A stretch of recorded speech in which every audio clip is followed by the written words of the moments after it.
అర్థం చేసుకుంటాడు కానీ దేవుణ్ణి మాత్రం అర్థం చేసుకోలేకపోతున్నాడు.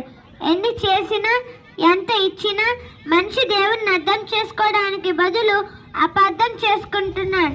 మనుషులు ఎక్కువగా గుట్కాలు, మత్తు పదార్థాలు, మత్తు పానీయాలు తిని తాగేవారిని మనం చూసినప్పుడు ఎందుకంటే వీటిని తిని ఆరోగ్యం పాడు చేసుకుంటున్నారు అని అడిగితే, బ్రదర్, దేవుడు సృష్టిలో అన్నీ పెట్టాడు కదా, తాగితే తప్పేముంది అంటాడు. అంటే వీడు దేవునికి కౌంటర్ వేస్తున్నాడు. మరి దేవుడు వేసే కౌంటర్ కూడా ఉంది, దాంతో వాడికి లేవడు.